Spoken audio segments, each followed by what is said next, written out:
Hey, you guys, Red Light TV checking in, back in, back in. And today's topic is R. Kelly again. He broke down on national TV in front of Gail. Um, his girlfriends defended him. Nobody believed them. I don't know why. We say we're all about women, but we turn around and don't believe the women who says they're with R. Kelly and says they're not mind fucked. Right? They want to be with R. Kelly. They really want to be with R. Kelly, but nobody believed them because the media got us out here believing they're brainwashed. Really? That's like cloning. A illiterate man who can't even read brainwashes people.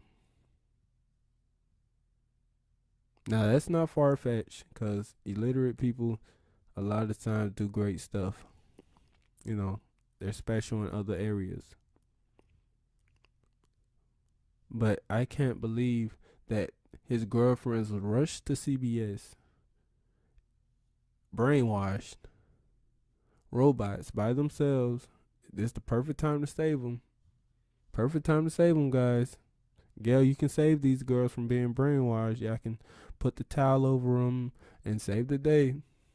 No, you didn't. You interviewed them. They cried their eyes out for their man. Gail was just sitting there like asking ridiculous questions. Are you guys having threesomes on national TV? Come on. Come on. R. Kelly went back to jail. They say tons of women went to bail him out. Congratulations. Congratulations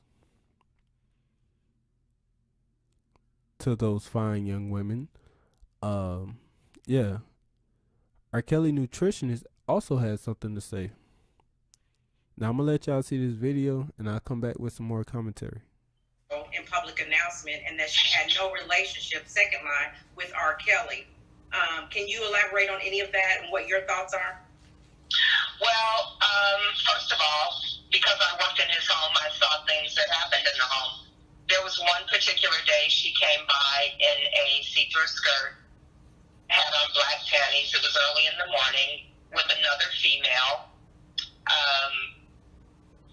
She approached the kitchen and she rolled her eyes at me, which is always a telltale sign that a woman's involved with a man, because you would look at any woman in a jealous manner if you saw her. Right. So Robert then said, "Oh, this is the best nutritionist in the world." Well, Robert doesn't introduce me to people. In all the time that I worked for him, he's introduced me to his wife, his pastor, and the accountant.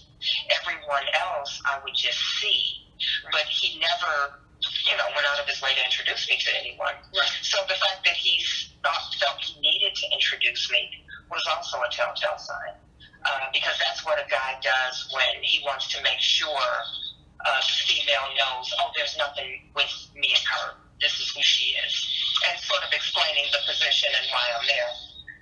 Then they went upstairs with the other female in the master bedroom, and they stayed there for the duration of her stay there. And then there was a time when I was looking for matches in his drawer, as I was going to barbecue some chicken, and so I looked in the kitchen drawers, no matches. He had this dining room set, and the top drawer, I thought I might find matches there, so I looked, and these pictures started sliding out, and they were several girls on a king-size bed, wearing black panties, being intimate, and the only girl I recognized was Sparkle. Oh. Now, before January, I had not spoken to Robert in almost close to 20 years, maybe. And I did an interview at the end of January. He got wind of it and heard about it, and so he did reach out to me. So you have so you've spoken to Robert real recently. Yes. We talked for 2 hours, and then we've been communicating. We talked for 2 hours the first time because we hadn't talked, in ages. So we needed to catch up, and of course we talked about everything. So how And was then, when you I'm talked? I'm sorry, I didn't mean to interrupt you. When you talked to him the first time, what was his state of mind? I mean, what was this after he had been, was this after the docuseries? it was after the docuseries, but before the indictment. Okay. And so we talked about everything. He knows that I know Drea, and he knows the circumstances.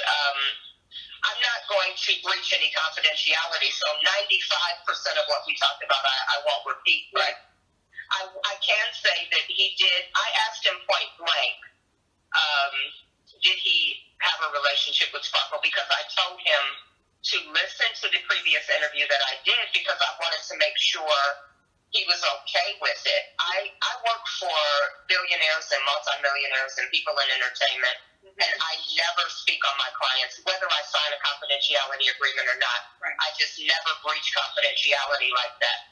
And so I felt really torn because I did speak, but I didn't at that time have a way to contact him, and I just felt everything was unbalanced, so I felt I needed to speak up and say something. But it was very important to me that he know what I said and not hear about it from someone else. So he asked me to send it to him, which I did. He listened to it thoroughly, and then he called me back. Okay. And then we talked for like an hour and a half. He didn't critique anything about it. He didn't negate anything that I said.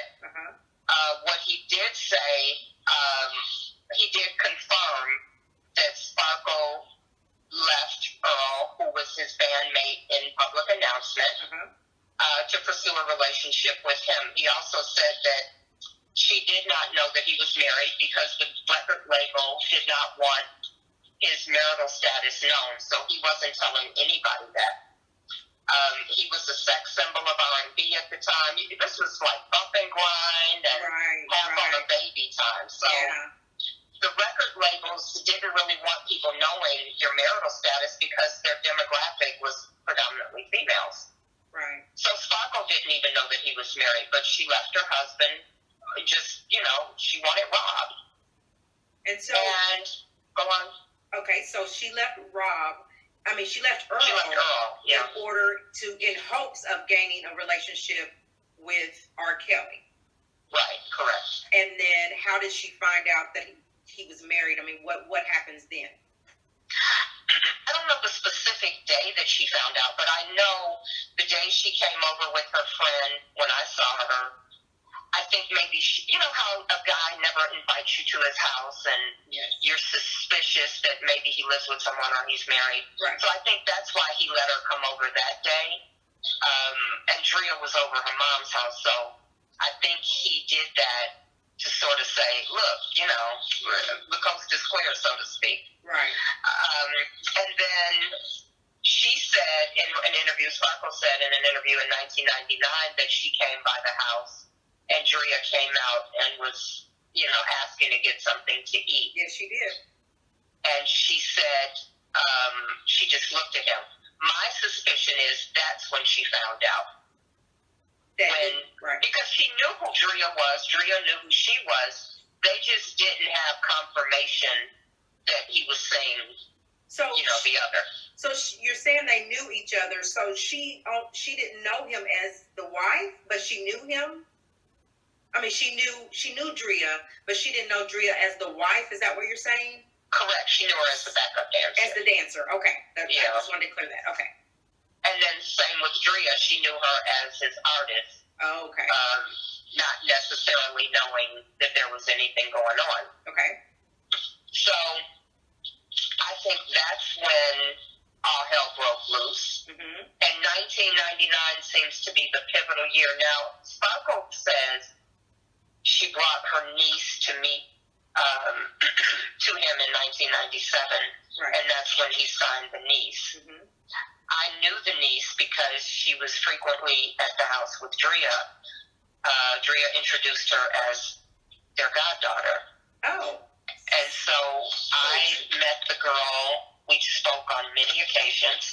She would always sit in the kitchen with me as I cooked. So we talked, and she told me in early 97 she was 13, but her birthday was in September, so she would have turned 14 September of 97, I believe. Okay. Now, that's critical because the tape that was in the 2008 case, it was date stamped for 2000. Which is 3 years later. So the girl actually would have been 16 or 17 during the at that time. Let me just clear up for my viewing audience. We're talking about the alleged 14-year-old in the tape, the very first time that it came out, which was Sparkle was saying was her niece. Correct. In which he got acquitted for. So the law threw it out. They couldn't prove it was the. Okay. Now that y'all seen that, what do you guys think? Is Sparkle a lie? Is she a scorned woman? Is Drea scorned?